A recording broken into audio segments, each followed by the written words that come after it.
Prendre soin de l'être, le podcast pour cultiver la santé holistique jour après jour. Je suis Virginie Cobert et je vous donne rendez-vous chaque vendredi avec moi, mais surtout avec vous, pour prendre soin du précieux de la vie en vous et autour de vous. Bonne écoute!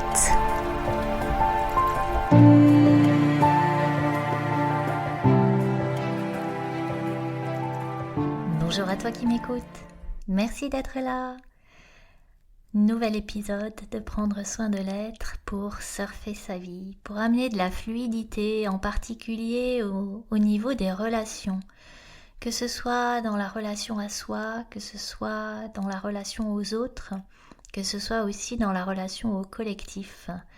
J'ai envie de partager avec toi une clé que je trouve vraiment extraordinaire, à la fois simple et ultra puissante de transformation justement, cet aspect relationnel. Et peut-être que tu le connais, peut-être que tu en as déjà entendu parler. Il s'agit des 4 accords Toltec. C'est le sujet de l'épisode d'aujourd'hui. Les 4 accords Toltec qui sont inspirés de la sagesse ancestrale des Toltecs. Alors les Toltecs, c'était un peuple d'Amérique centrale qui a, dans la chronologie, qui a précédé les Aztèques et qui a d'ailleurs été source à l'origine d'un certain nombre des fondements de la culture aztèque. Et donc ces 4 accords Toltec ont été popularisés par Don Miguel Ruiz dans son livre Les 4 accords Toltec justement. C'est un tout petit livre que je t'invite à lire si tu as envie d'en savoir un peu plus.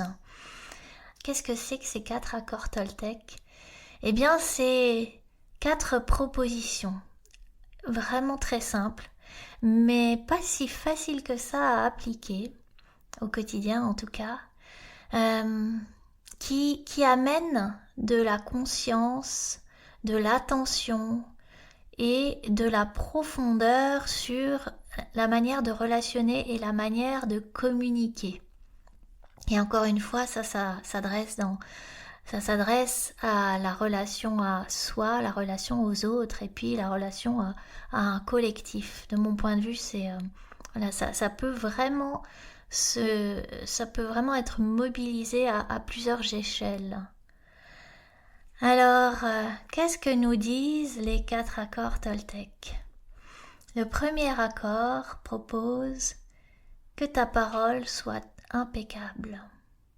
On va envisager de quoi il s'agit quand on parle d'impeccabilité et quelles répercussions ça peut avoir.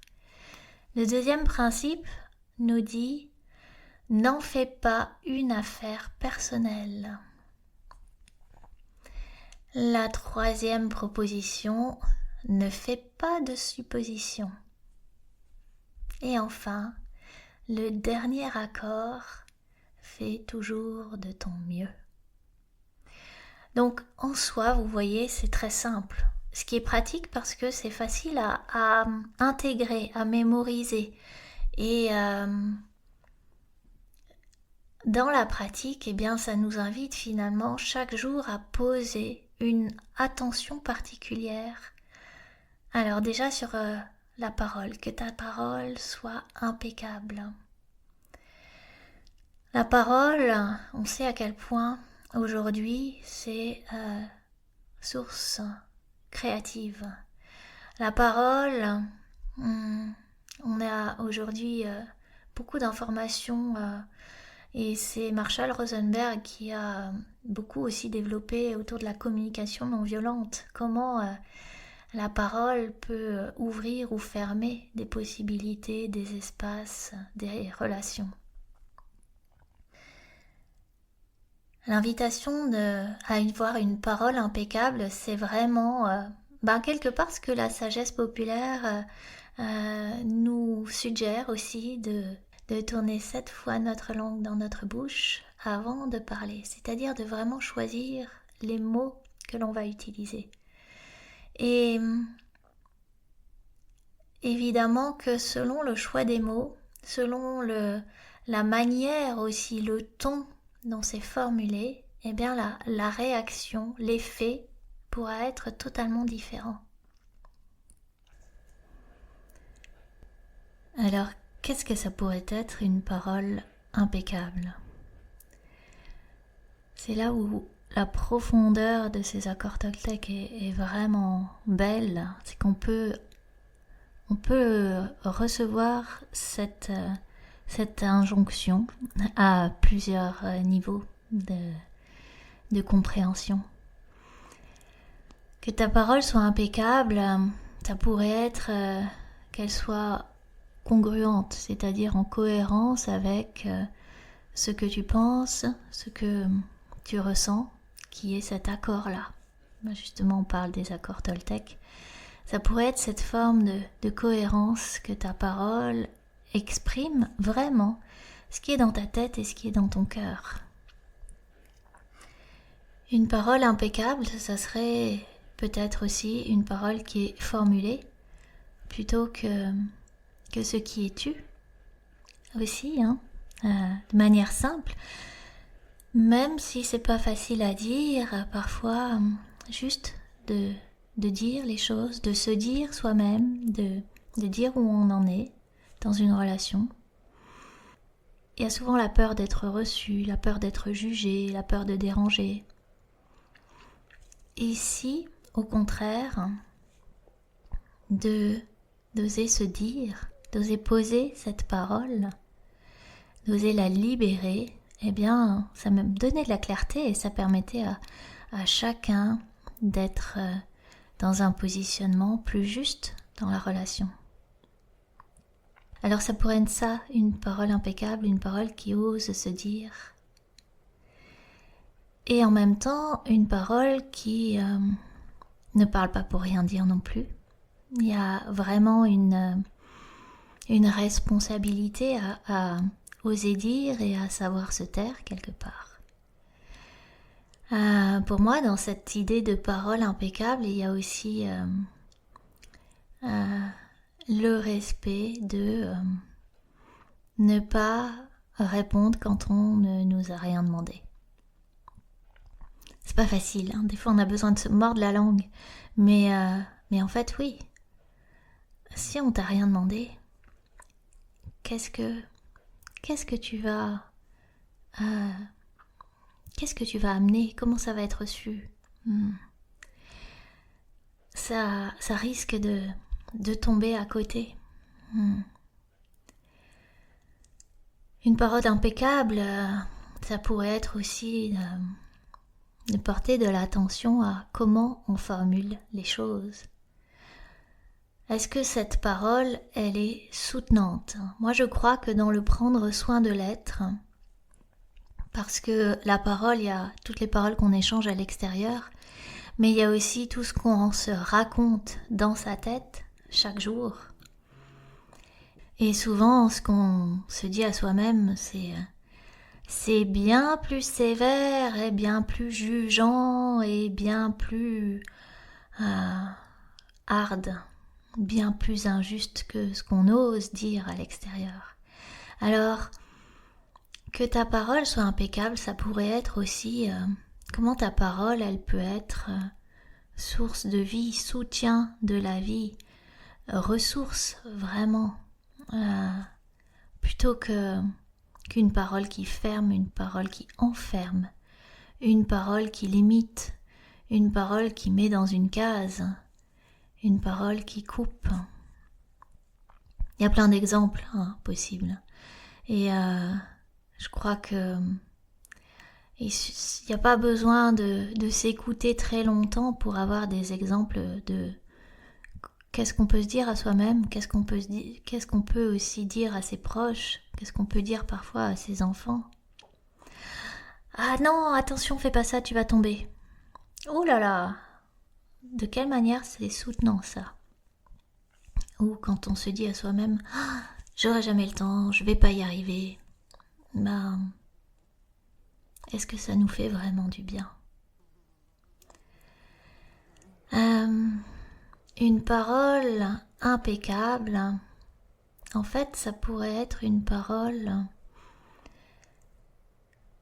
habitée pleinement par le cœur et la conscience, dans l'idée de dépasser les points de vue, dépasser les jugements de valeur, dépasser l'idée d'avoir raison ou d'avoir tort et de chercher à le justifier.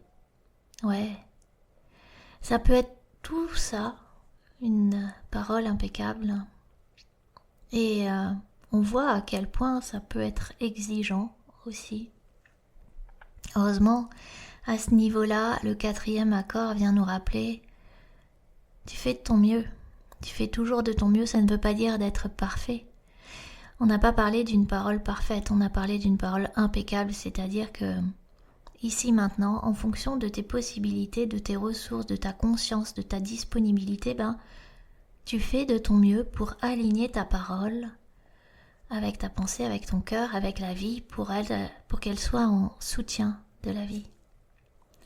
J'imagine que tu as peut-être plein d'autres manières d'entendre cette invitation à avoir une parole impeccable et dans ce cas-là, je t'invite à partager ça dans les commentaires. Donc ça, ce serait une lecture du premier accord. Le 2e accord Toltec invite à ne pas faire de suppositions. Ben oui, parce que les suppositions, les projections, les conjectures, en fait, c'est du vent. C'est une manière d'occuper le mental, c'est une des compulsions du mental d'ailleurs. Il adore faire des suppositions, il adore imaginer, conceptualiser, projeter. Sauf que, ça vous est déjà arrivé quand même de constater que ça se passe jamais comme on a imaginé, ça se passe jamais comme on l'a prévu. Et puis les suppositions, ça peut être source de gros malentendus en fait. Et de la même manière que la parole est créatrice, les suppositions, ça met l'attention sur une certaine manifestation des choses. Là où, je le répète encore, l'attention c'est comme un engrais qui fait que cette manifestation elle va prendre de l'importance, prendre corps. Donc il y a plein de situations où on peut être amené à faire des suppositions. En fait, dès qu'on ne sait pas, dès que le mental ne sait pas, il a horreur de ça, ne pas savoir. Donc dès qu'il ne sait pas, dès qu'il n'a pas la réponse, dès que ça sort du champ du connu, hop, supposition. Et si on pouvait se passer de cette marotte-là?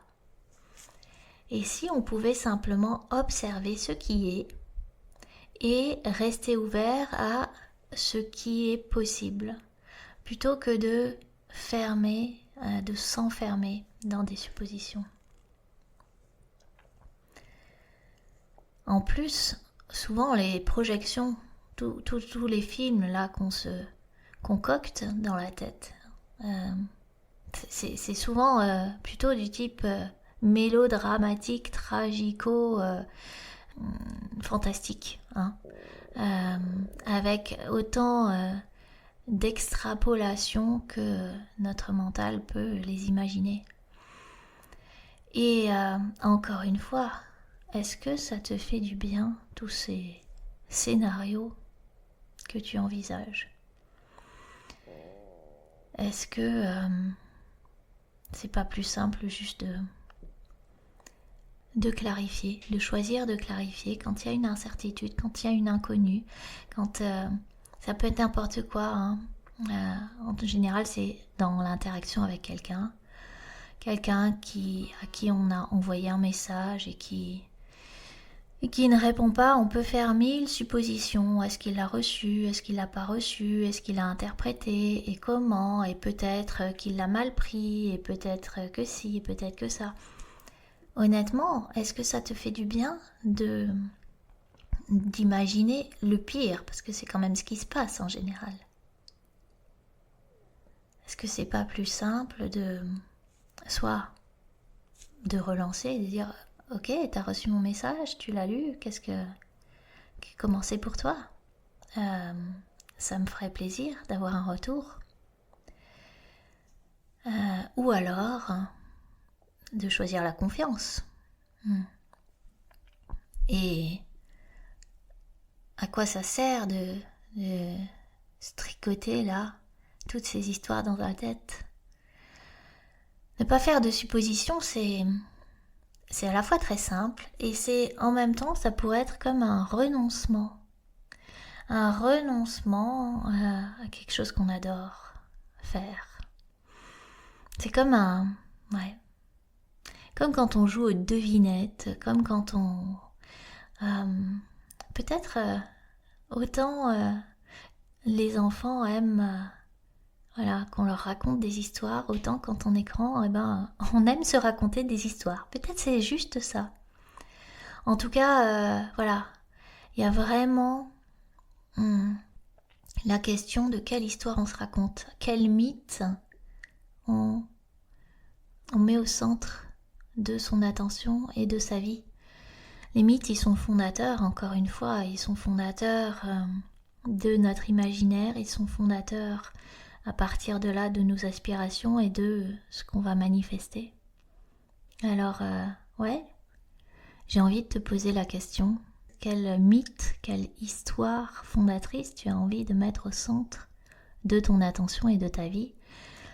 Et peut-être que la question qui précède ça, c'est qu'est-ce que tu as envie de créer dans ta vie, qu'est-ce que tu as envie de vivre? Et alors, choisis les histoires que tu te racontes en fonction de ce que tu as envie de vivre.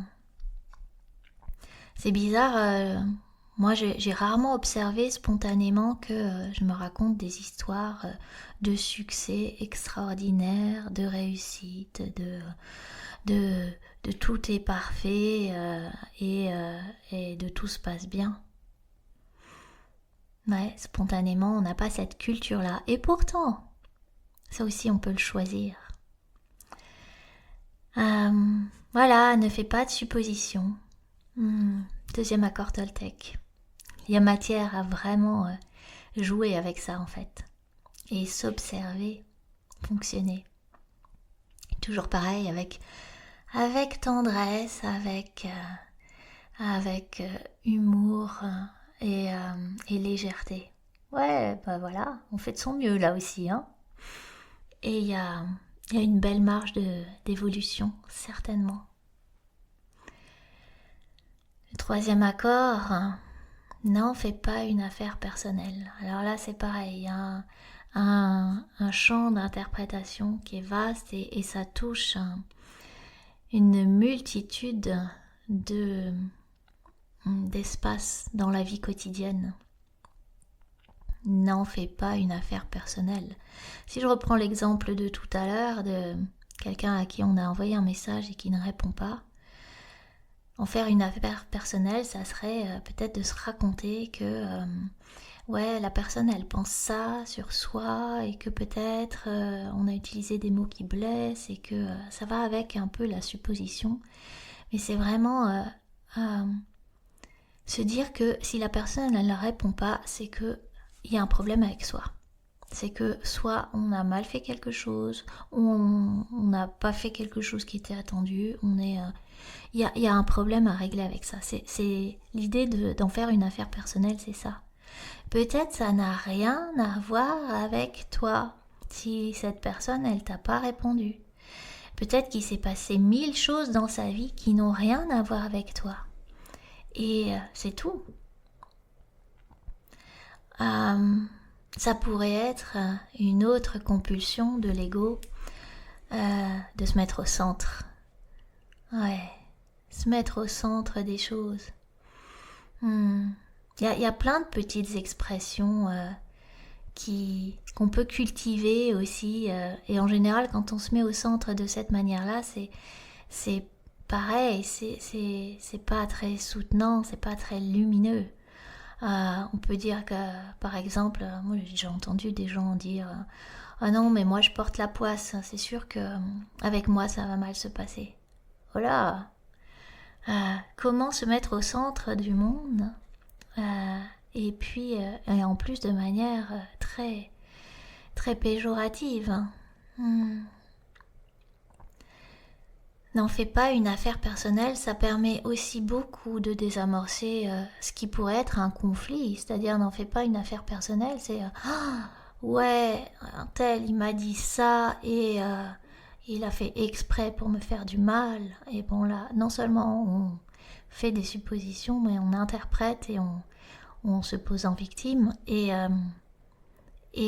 ça amène pas de l'harmonie et de la paix dans la relation, ça c'est sûr. Parfois je regarde parce que je peux voir aussi chez les enfants dans des histoires de conflits comme ça qui peuvent déborder un peu cette tendance qu'on a tous, hein, pas que les enfants, à voir les situations par la petite lorgnette de cet ego bien bien centré en fait sur lui-même. Et n'en fais pas une affaire personnelle, c'est vraiment l'invitation à faire ce petit pas de côté et à changer de lunettes et à élargir la perspective. Ok. Et si je n'y étais pour rien dans tout ça? Et si cela qui se passe, se passe pour quelque chose qui n'a rien à voir avec moi? Et si j'étais pas à l'origine responsable, au centre? Quoi que ce soit, ça veut pas dire de fuir ses responsabilités, parce que, tiens d'ailleurs je l'ai pas évoqué, mais une parole impeccable, c'est une parole responsable et assumée. Dans la congruence, hein, il y a la congruence avec les pensées et l'élan du cœur, et puis il y a la congruence avec les actes. Une parole impeccable, c'est aussi une parole qui engage. Quand je dis que je vais faire quelque chose, eh bien je suis engagée. Et s'il y a quoi que ce soit qui fait que je ne peux pas respecter cette parole-là, eh bien c'est aussi à moi d'assumer et de gérer ce non-respect de la situation. Donc, dans les accords Toltec et dans le fait de ne rien prendre personnellement, il ne s'agit pas de se déresponsabiliser, bien sûr, il s'agit juste de faire ce petit pas de côté pour changer de perspective. Je pense toujours, quand je parle de changer de perspective, à ce film très très ancien, puisque moi j'étais ado quand il est sorti, Le Cercle des Poètes Disparus, et avec ce professeur formidable qui un jour dans un cours invite à changer de perspective. Il se met debout sur le bureau et il invite à faire l'expérience qu'on ne voit pas la même chose. On ne voit pas la même chose quand on change de point de vue.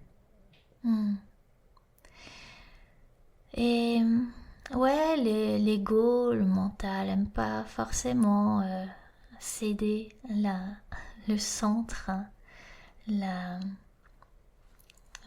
place centrale. Et pourtant, ouais, ça aussi, ça peut vraiment désamorcer des tas de problèmes qui sont totalement chimériques, mais qui se créent, qui s'amalgament à partir de réactions où on a pris très très personnellement une parole, un geste, une absence de geste ou de parole. Et là encore, on se détend parce qu'on fait de son mieux et on peut juste se voir fonctionner. Et quand on le voit assez tôt, on se dit ah ok, je peux faire autrement. Et quand on le voit après coup, on se dit la prochaine fois, j'essaierai de le voir plus tôt. Voilà en essence ces 4 accords Toltec. Donc le 4e qui invite à faire de son mieux, ça c'est extrêmement précieux aussi, déjà pour sortir de cette culpabilité dans laquelle notre culture baigne, notre culture judéo-chrétienne, et ça c'est pareil, ça nous fait pas du bien, ça nous soutient pas, c'est un peu la double peine. Non seulement, bah oui, on n'est pas parfait, donc il y a des fois où on n'est pas tout à fait aligné dans notre posture, dans nos relations, dans nos actes. Et puis, la double peine, c'est de se juger pour ce truc de j'ai pas réussi, j'ai pas bien fait. Oh là là, le j'ai pas bien fait. Ouais, ça a été l'aiguillon de peut-être toute une scolarité ou de toute une éducation aussi au sein de la famille. J'ai pas bien fait. Et s'il n'y avait pas de bien faire et de mal faire, s'il n'y a que des pas sur le chemin qui nous font avancer, des expériences qui nous enseignent. Faire de son mieux, c'est ça pourrait être s'il y avait qu'un accord Toltec à retenir, ça pourrait être peut-être celui-là. En tout cas, moi, je l'apprécie particulièrement. C'est que, voilà, en toute humilité, en toute conscience que je suis qui je suis, là où j'en suis, imparfaite, en chemin, en expérimentation, et ben juste là, je donne ce que je peux donner, et c'est formidable. Faire de son mieux, c'est aussi quelque chose qui, comment dire, dans l'évaluation de résultats qui est au centre de notre culture de la performance, est totalement distordu dans notre perception. Encore une fois, parce que on est de manière globale assujetti à produire des résultats standardisés, alors qu'on a chacun des talents uniques et spécifiques. C'est comme si on demandait la même récolte à la graine qui est en train de germer, à la feuille qui sort, là, au bourgeon qui émerge, aux fruits qui maturent, aux feuilles qui tombent l'automne. Enfin voilà, à chaque étape de la vie d'un arbre, il y a des offrandes, des cadeaux, des ressources qui sont là et qu'on peut recevoir, mais qui ne sont pas les mêmes. Et puis d'une espèce de plante à l'autre, c'est pareil, on ne peut pas attendre la même récolte d'un cerisier, d'un épi de blé, même d'un champ de blé ou d'un rosier, je sais pas. Par contre, dans notre monde, voilà, on est à l'école déjà, et puis ensuite dans la vie professionnelle, et puis peut-être que juste dans la vie sociale, on est attendu de produire un certain nombre de résultats standardisés, et ça c'est une perception qui est totalement distordue. Faire de son mieux, eh ben, ça va pas donner le même résultat selon qui il s'agit. C'est exactement la même chose au sein d'une famille, par exemple. Si on attend de chacun qu'il contribue à la vie familiale, eh ben c'est sûr que on n'attend pas que l'adulte, l'ado, le petit enfant ait la même contribution, évidemment. C'est absurde. Et comment ça serait si chacun pouvait simplement contribuer à hauteur de ce dont il est capable, c'est-à-dire faire de son mieux, et que ce soit reçu comme waouh, c'est formidable. C'est formidable parce que si t'as fait de ton mieux, tu peux pas faire plus en vrai. Et le mieux d'aujourd'hui, c'est pas le mieux de demain, et c'est pas le mieux d'hier.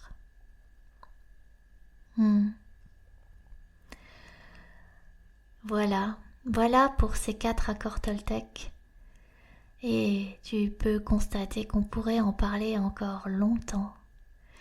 Et ça peut être vraiment inspirant dans le quotidien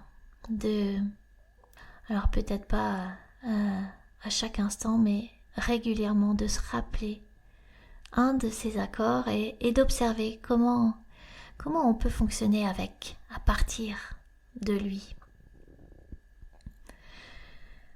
Eh bien, j'espère que si tu ne connaissais pas les accords Toltec, ça a été une découverte inspirante. Si tu les connaissais déjà, peut-être que ça a été une réactivation. Et je serais vraiment heureuse et pleine de gratitude de savoir comment cet épisode résonne en toi, quel élan ça t'a donné pour peut-être mettre ton attention à cet endroit-là. Quel témoignage tu peux partager sur ton expérience des accords Toltec, sur qu'est-ce que ça a transformé dans tes relations, dans ta vie, dans ton état d'être à toi-même. C'est de mon expérience, c'est à la fois source d'harmonie, de détente aussi dans des relations où en dehors des accords Toltec on peut observer ou créer beaucoup de tension et de rancœur. Donc ces accords sont source d'harmonie, sont source de détente, sont source de relations pacifiées. Et ça peut aussi donner lieu à des échanges vraiment plus authentiques, plus complices, plus qualitatifs. Et ça peut vraiment permettre de cultiver beaucoup de vie, beaucoup de joie dans la relation, dans les relations, dans toutes les relations. Eh bien, je te souhaite une belle écoute, une belle mise en pratique, de belles expériences. Et si tu as aimé cet épisode, je t'invite à partager, à aimer, à mettre des étoiles là où c'est possible. Et je te donne rendez-vous la semaine prochaine pour une nouvelle clé pour accompagner plus de fluidité dans ton quotidien. Belle semaine!